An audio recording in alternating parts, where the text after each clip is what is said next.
اتنی green house gases ہیں کہ 2030 تک اس دہائی کے اندر اگلے 7 سال کے اندر ہم 1.5 ڈگری سینٹی گریڈ ٹاپ جائیں گے, اور شاید اگر unless steps are taken mid century 2050 یا 2060 تک ہم 2 ڈگری سینٹی گریڈ بھی ٹاپ جائیں گے اس صدی کے اندر. اور یہ بربادی اور نقصان اس کا میں جائزہ آپ کو پیش بھی نہیں کر سکتا. دیکھیں گرین ہاؤس گیسز جو ہیں UNFCCC کی وجہ سے وہ کم نہیں ہوئی. جو بڑے ممالک ہیں انہوں نے اپنے وعدے پورے نہیں کیے, اور اس کے نتیجے میں پاکستان, نائجیریا جیسے ممالک جو ہیں موسمی تبدیلی کا شکار بن رہے ہیں. اور شکار کس طرح؟ ہم نے جو تھوڑی بہت تیاری یا اڈیپٹیشن کی ہے, ٹھیک ہے جی, وہ تو ایک 100 کلومیٹر جھیل کی تیاری تو کوئی بھی نہیں کر سکتا جو کہ پچھلے سال کی بارشوں کے نتیجے میں ایک پیدا ہوئی تھی پاکستان میں. اس طرح کا نقصان جو ہے یہ تیاری کی حد سے بڑھ کے ہے, اور اس کے لیے ایک لاس اینڈ ڈیمیج فیسلٹی کی ضرورت ہے جہاں بڑے ممالک پیسے دیں ان چھوٹے ممالک کو, چونکہ انہوں نے اپنے وعدے پورے نہیں کیے. This is why loss and damage is important. اور اسی لیے پاکستان جو ہے وہ ایک نمائندہ بنا تھا لاس اینڈ ڈیمیج جو کال تھی, بین الاقوامی کال تھی, اس کا ایک نمائندہ بنا. اور پاکستان نے بالکل G77 کی صدارت کی اور انہوں نے لیڈرشپ دکھائی کاپ کے اندر, اور نتیجہ ہم نے یہ دیکھا کہ کاپ میں فیصلہ اور طے یہ ہو گیا ہے کہ ایک لاس اینڈ ڈیمیج فیسلٹی اب بن جائے گی, مگر اس میں ابھی پیسے نہیں ہیں. ابھی جو باقی سوال آتے ہیں کہ اس طرح کی فیسلٹی کے اندر پیسے کون سے ممالک دیں گے, کتنے دیں گے, آپ امریکہ سے کتنے پیسے لیں گے یا جاپان سے کتنے پیسے لیں گے, اس کی ارتھمیٹک, اس کی کیلکولیشن آپ کس طرح کریں گے. اور ایٹ دا سیم ٹائم جو ممالک پیسے لے رہے ہوں گے, پاکستان جیسے لیس ڈیولپڈ کنٹریز, ان کے پاس کون کون سے میکینزمز ہیں جس سے یہ بالکل کیا کہتے ہیں لوگ یقین کر سکیں کہ پیسے وہ جو لے رہے ہیں وہ ان لوگوں تک پہنچے جن کو ضرورت ہے, اور کسی کرپشن کے اندر نہ پھنس جائے. تو ابھی لاس اینڈ ڈیمیج فیسلٹی میں نہ صرف کیا کہتے ہیں یہ سوالوں کے جواب ابھی آنے ہیں, اور اگلے کاپ تک یہ میرے خیال سے انشاءاللہ ہو جائیں گے, تو یہ پھر اس کے بعد لاس اینڈ ڈیمیج فیسلٹی چلے گی. یسٹرڈے یعنی کہ کل جو جنیوا میں ایک کانفرنس ہوئی تھی وہ ایک ڈونرز کانفرنس تھی, جس میں ورلڈ بینک کے کیا کہتے ہیں ورلڈ بینک کے اندازے میں جو پچھلے سال فلڈز ہوئے تھے تقریباً $30 بلین کے ریکنسٹرکشن پاکستان کو پیسے چاہیے, جو کہ پاکستان کی معیشت کے پاس ہے نہیں. اور اس لیے ہم نے پھر یہ ایک کال کی تھی فنڈز کی, جس کے نتیجے میں $9 بلین اٹھائے گئے, جو کہ میں آپ کو بتاؤں 30 ملین کا ایک آدھا حصہ بھی نہیں ہے. اور یہاں میں ایک چیز کہنا چاہتا ہوں, میں دوسرے ممالک کی جنراسٹی پہ سوال نہیں اٹھانا چاہتا, مگر دیکھیں پاکستان اور پاکستان جیسے ملکوں کو آئندہ بھی موسمی تبدیلی کا شکار اور ان کا نقصان ان کو دیکھنا پڑے گا, ٹھیک ہے جی. تو پیسے بین الاقوامی سطح پہ ہیں, یوکرین کے اندر جتنے پیسے لگائے جا رہے ہیں, ٹھیک ہے جی, جب یہ لاک ڈاؤنز ہوئے تھے کووڈ کی وجہ سے اس وقت جتنے پیسے کھولے گئے تھے اور دیے گئے تھے, ٹھیک ہے جی. اور 2 سال پہلے جب فرانس کے شہر پیرس کے اندر ان کا گرجا جل گیا تھا نوٹر ڈیم, 2 ہفتوں کے اندر ان کے پاس $1 بلین آ گئے تھے. پیسے ہیں, اٹس جسٹ کافی, میں کیا کہوں, یہ جو بڑے ممالک ہیں ہم چھوٹے ممالک کو پیسے نہیں دینا چاہتے کیونکہ ان کی غلطی ہے. یہاں میں بات روکتا ہوں اور آپ کے اگلے سوال کا انتظار کرتا ہوں. احمد صاحب, یہ تھوڑا سا کنفیوژن یہ بھی ہے کہ پاکستان ویسے ہی اس وقت فائنینسنگ کی ضرورت ہے, زر مبادلہ کے جو ذخائر ہیں وہ $5 ارب سے کم ہو گئے ہیں. اسی جنیوا سمٹ کی سائیڈ لائنز پر پاکستانی وزیر خارجہ کی IMF کے ڈیلیگیشن سے بھی ملاقات ہوئی. تو یہ جو فائنینسنگ ہوئی ہے یہ اس کو کلائمیٹ فائنینسنگ کہیں گے ٹوٹل, یا جو ریگولر فائنینسنگ ہے, یا یہ سارٹ آف مکس ہے؟ یہ دیکھیں جو United nations frame work convention on climate change ہے اور اس کے تحت سالانہ جو اجلاس ہوتے ہیں, کانفرنس آف پارٹیز جو ہوتی ہیں, وہ ایک ڈونر کیا کہتے ہیں میکنزم نہیں ہے. یہ گرین ہاؤس گیسز کو قابو کرنے کا ایک میکنزم ہے. پاکستان جب فلڈز ہوئے تھے تو یونائٹڈ نیشنز نے ایک فلڈ ریلیف کال کی تھی, جہاں پہلے $300 ملین اور بعد میں $800 ملین کا یونائٹڈ نیشن سیکرٹری جنرل نے کیا کہتے ہیں بین الاقوامی جو لوگ ہیں دنیا میں جو ممالک ہیں ان سے پیسے مانگے تھے, ٹھیک ہے جی. وہاں میرے خیال سے $150-200 ملین بھی اس فنڈ کے اندر نہیں ڈلے. تو پھر کاپ کے بعد اب دوبارہ یونائٹڈ نیشنز کے ساتھ پاکستان نے ایک فنڈنگ کال کی ہے, جہاں یہ ڈونیشنز اور یہ لونز اور یہ گرانٹس دیے گئے ہیں. اور 9 بلین میں نے جو کیلکولیشن میرے ایگزیکٹ نہیں ہے, مگر آئی تھنک زیادہ تر جو پیسے ہیں جو پلیج ہوئے ہیں وہ لونز ہیں, کیا کہتے ہیں یہ گرانٹس نہیں ہیں. اور جو and I need to distinguish this نا جی, بیکاز جو لاس اینڈ ڈیمیج فیسلٹی ہے اس کا تصور جو ہے وہ یہی ہے کہ یہ پیسے جو ہیں ان ممالک کا حق بنتے ہیں چونکہ بڑے ممالک نے اپنے وعدے پورے نہیں کیے, اور یہ جو لاس اینڈ ڈیمیج کی فیسلٹی کے پیسے ہوں گے یہ لون کی شکل میں نہیں دیے جائیں گے. This will have to be grant money, ٹھیک ہے جی, ود آؤٹ اینی اسٹرنگس. تو اس طرح میں سمجھتا ہوں جو جنیوا کے اندر کانفرنس ہوئی تھی وہ لاس اینڈ ڈیمیج فیسلٹی کی کانفرنس نہیں تھی, بیکاز لاس اینڈ ڈیمیج ایک UNFCCC کی میکینزم ہے جو کہ آج تک ایک ڈونر فیسلٹی نہیں رہی. ٹھیک ہے جی, I hope this is clear things up. Rafi sahib, یہ کہا گیا کہ یہ کانفرنس جو ہے پہلی ڈونرز کانفرنس ہے in terms of climate change. یہ آفیشیلی نہیں ہے لیکن میں نے کسی ایکسپرٹ کے یہ اوپینین پڑھے ہیں, تو آپ کیا کہتے ہیں یہ کلائمیٹ چینج کے حوالے سے جو یونائٹڈ نیشنز جو ایفرٹس لے رہا ہے یہ اس سلسلے کی یہ پہلی کڑی ہے؟ آئی تھنک جو آپ نے جو اسٹیٹمنٹ پڑھی ہے نا وہ ایک بڑی آپٹمسٹک سی اسٹیٹمنٹ ہے, مگر کچھ تقریباً ایسا ہی ہے. ہاں, یہ جو جنیوا میں کانفرنس کال ہوئی تھی یہ پاکستان میں ایک موسمی تبدیلی کے حادثے کے بعد کال کی گئی ہے, اور بالکل ایسے حادثے ہوتے رہتے ہیں. لیکن اب کاپ کی کانفرنس کے بعد جب یہ لاس اینڈ ڈیمیج کی فیسلٹی کا اعلان ہو چکا ہے, اس کے بعد اس طرح کی کانفرنس میں اس طرح کے پلیجز کو اکٹھا کرنا I think is a step forward. لیکن جیسے میں نے کہا یہ جو پلیجز ہیں ان میں زیادہ تر جو پلیجز ہیں وہ تو لون کے فارم میں ہیں, اور لاس اینڈ ڈیمیج کا تصور جو ہے وہ بغیر کسی لون بغیر کسی ٹرمز اینڈ کنڈیشنز کی ایک گرانٹ پیمنٹ ہوتی ہے تاکہ ممالک جو ہیں وہ اپنی معیشت کو دوبارہ ٹانگوں پہ کھڑا کر سکیں.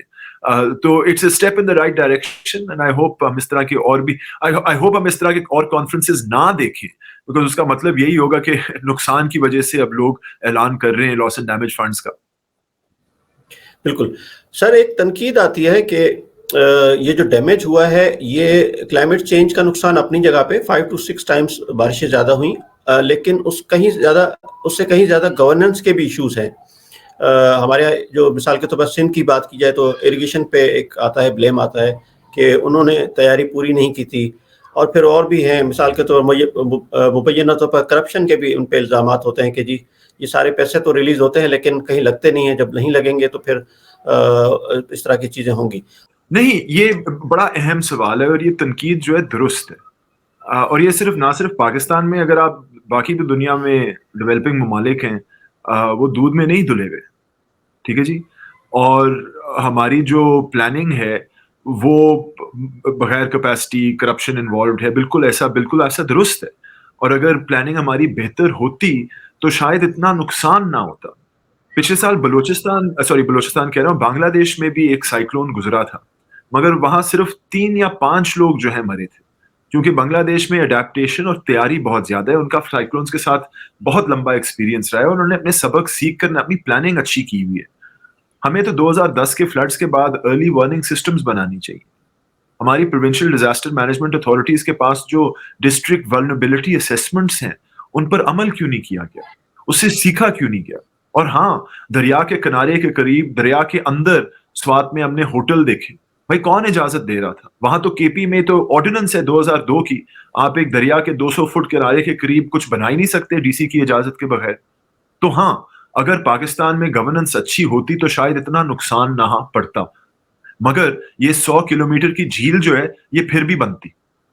ٹھیک ہے جی, یہ پھر بھی بنتی بیکاز موسمی تبدیلی جو ہے وہ ہم جس سٹیج پہ پہنچ گئے ہیں, جتنی گرین ہاؤس گیسز ہیں اس وقت موجودہ فضا کے اندر, اس طرح کے حادثے پاکستان اور پاکستان جیسے ملک دوبارہ دیکھیں گے تو ہم پہ لازم ہے دوسرے ملکوں کی طرح کہ ہم اندر دیکھ کے یہ خامیاں اپنی پوری کریں یا ٹھیک کریں, چونکہ اس طرح کرپشن کے ساتھ اور مس گورننس کے ساتھ کوئی کلائمیٹ کی تیاری نہیں ہو سکتی. سر یہ بھی تو ہے نا تنقید کے آج اس کو 5 مہینے ہو گئے ہیں, اور اگر آپ اس کو جسٹیفائی کرتے ہیں ہم کہ بھائی اس زمانے میں یہ شاید مہینے ڈیڑھ کے لیے پانی ہونا تھا, لیکن 5 مہینے کے بعد بھی جو ہم پانی اس کو نہیں نکال سکے تو پھر تو ابھی تو یہ لگ ایسا رہا ہے کہ یہ خاص طور پہ دادو کا جو علاقہ ہے, ابھی وزیر خارجہ جو ہے اس کانفرنس میں جانے سے پہلے انہوں نے ایک سیلفی ویڈیو بھی بنائی اور دنیا کو دکھایا کہ پانی کس طرح ہے, لیکن جس کی بہرحال لوکلی کچھ تنقید بھی ہوئی کہ بھائی آپ پہلے تو یہ بتائیں پانی کھڑا کیوں ہے, مطلب آپ پانی نہ دکھائیں ہمیں, پانی کھڑا ہونے کی وجہ بتائیں, اور 5 مہینے کے بعد آپ یہ بات کر رہے ہیں اور آپ کا اپنا نہیں, اس میں سوال اٹھاتا ہوں بیکاز یہ درست نہیں ہے. دیکھیں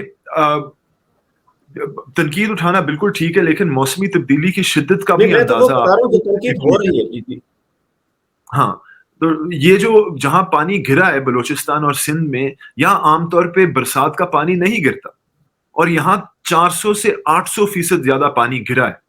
اور یہ وہ علاقے نہیں ہیں جہاں دریا یا نہریں گزر رہی ہوں، جہاں ایک نہر کا سیلاب ہو وہ بعد میں نہر کے اندر ڈرین آؤٹ ہو جاتا ہے. یہ وہ علاقے ہیں جہاں پانی کے پاس کوئی جگہ نہیں ہے جانے کے لیے. وہ پانی کہاں جائے گا؟ دیکھیں، یہ ایک تو سر بہت جگہ بھی بڑا تو آپ حادثہ، یہ ایک بہت بڑا بین الاقوامی سطح کا موسمی تبدیلی کا حادثہ ہے جس کی تیاری نہیں ہو سکتی تھی. احمد صاحب پھر یہ روڈ بھی تو راستے بھی تو ہم لوگوں نے بنائے نا. اس کا کیا مطلب ہوا؟ اس شدت سے جب بھی بارشیں ہوں گی تو اس کا مطلب ہے یہ ہم پھر 1 سال 2 سال کے لیے پھر پیچھے چلے جائیں گے، کیونکہ وہ پانی جو اس وقت کھڑا ہے وہ امکان یہ ظاہر کیا جا رہا ہے کہ اگلا 2023 کا جو مانسون آ جائے گا اور یہ پانی وہیں کھڑا ہوگا، تو پھر کیا ہوگا؟ یہ تو پھر ہم ایک نہ ختم ہونے والے ڈیزاسٹر کے نرغے میں آ گئے. اس کا تو یہ مطلب ہوا. دوبارہ سر میں آپ کو موسمی تبدیلی کی شدت کے بارے میں دوبارہ بتاؤں. اس وقت جو پورے پاکستان کے شہروں کے اندر یہ ہوائی آلودگی ہے، ہوائی آلودگی آدھی تو گرین ہاؤس گیسز ہے. پچھلے سال ہماری سردیوں کا جو موسم ہے وہ مارچ میں ختم ہو گیا تھا، اور اتنی شدید گرمی پڑی تھی، وہاں فصلوں کی پیداوار پہ اثر پڑا تھا، اور اس کا جائزہ پورا نہیں ہوا جب تک کہ یہ فلڈز نہیں شروع ہوئے. Sir, we are in a permanent cycle of climate catastrophe, permanent cycle. جب تک یہ گرین ہاؤس گیسز قابو میں نہیں آئیں گی، اس سے مزید شدید حادثے پاکستان کے مستقبل میں ہیں. اچھا، ایک چیز احمد صاحب یہ بات ہوتی ہے کہ کل جو ہماری یعنی جنیوا میں جو بات ہوئی وہ پلیجز ہے نا، تو اس سے پہلے 2 مرتبہ ایسا ہوا ہے کہ ریسنٹ پاس میں پاکستان کو پلیجز ہوئے ہیں. مثال کے طور پر 2005 کا جو زلزلہ ہوا اس میں پیسے کی پلیجز ہوئی، اور پھر 2010 کے فلڈز کے بعد فرینڈس آف پاکستان کے نام پہ جو ایک پلیٹ فارم بنایا گیا تھا، اس میں بھی میرا خیال $5.6 بلین کی شاید بات کی گئی تھی.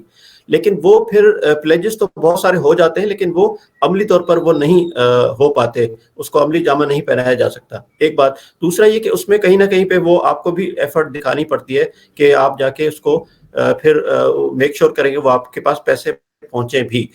تو آپ سمجھتے ہیں کہ یہ جو گرانٹ ہے یا جو قرضے ہیں، جو بھی پلیجز ہیں، تو یہ اتنی ہی اماؤنٹ ہم تک پہنچ بھی پائے گی؟ آپ سمجھتے ہیں سر؟ دیکھیں، اس میں لونز اور گرانٹس جو ہیں ان کو 1-1.5 سال لگتا ہے اپروولز میں اور ڈسپرسل میں. ٹھیک ہے جی. اور ساتھ ساتھ حکومت کو بالکل پریشر لگانا پڑتا ہے، دیکھ بھال کرنی پڑتی ہے، اپنے رابطے رکھنے پڑتے ہیں ان طرف کی فیسلٹیز کو حاصل کرنے کے لیے. تو اس کے لیے سیاسی ایک اسٹیبلٹی کی ضرورت ہے. اگر سیاسی اسٹیبلٹی نہیں ہوگی، اگر حکومت اگلے 2 یا 4 دن کا مستقبل دیکھ کے فیصلے کر رہی ہوگی، تو یہ لانگ ٹرم پلاننگ نہیں ہو سکتی. اور اس لیے میں سمجھتا ہوں، اور ہمارے جو وزراء جو ہیں انہوں نے دوبارہ کہا ہے کہ سیاست جو ہے اب اس طرح، ہماری سیاست اب یہ ریکوری ہونی چاہیے، ریکنسٹرکشن ہونی چاہیے، ریزیلینس ہونی چاہیے تاکہ دوبارہ اس طرح کے حادثے اتنا نقصان نہ پہنچائیں.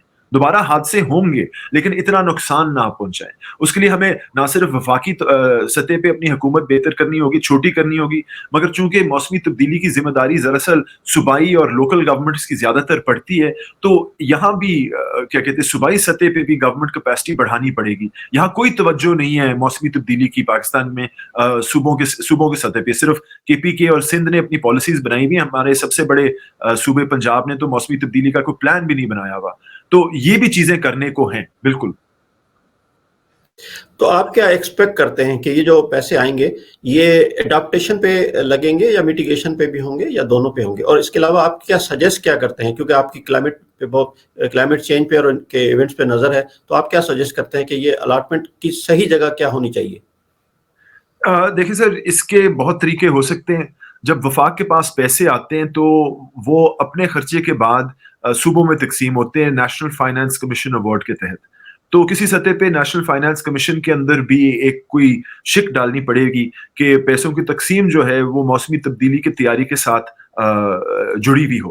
اور اسی طرح صوبائی لیول پہ جو ڈسٹرکٹ کی فائنانس کمیشنز ہوتی ہیں، جس ڈسٹرکٹ کو ڈیولپمنٹ کے پیسے جاتے ہیں، وہاں بھی موسمی تبدیلی کے پروجیکٹس کو کیا کہتے ہیں مین سٹریم پرائیورٹائز کرنا چاہیے. چلیں آخر میں احمد صاحب پاکستان کلائمیٹ ایکشن کے نام سے آپ ایک آپ کا ایک ایکٹیویٹی ہے وہ اس کے بارے میں ذرا بتا دیں اور کیا کام کرتی ہے وہ. جی سر یہ کلائمیٹ اویئرنیس گروپ ہے, نیٹ ورک ہے, اور یہ پاکستان میں مختلف شہر ہیں, آبادیاں ہیں, پورے پاکستان سے ممبر ہیں, اور وہ اپڈیٹس کرتے رہتے ہیں, آپس میں رابطہ رکھتے ہیں, پریشر گروپ بھی رکھ سکتے ہیں. تو ہمارے جو کراچی میں بھائی ہیں جو موسمی تبدیلی کے نتیجے میں جن کی ایوکشنز ہو رہی ہیں گجر نالے سے, ان کی آواز میں ہم شامل ہو سکتے ہیں, یا گلگت بلتستان میں زمینوں پہ جو قبضہ کیا جا رہا ہے ٹورزم کے نام, وہاں بھی ہم دوستوں کے جو اثرات ہیں ان کو سمجھ سکتے ہیں اور ان کی مدد کر سکتے ہیں. تو اس طرح کا گروپ ہے جی. چلیں احمد رافع عالم صاحب آپ کا بہت شکریہ, آپ نے یقیناً بہت مفید انفارمیشن ہمیں دی. ہم مستقبل میں بھی آپ کو اسی طرح سے زحمت دیتے رہیں گے. اس کے ساتھ ہی ناظرین ہمیں اجازت دیجیے, اللہ حافظ.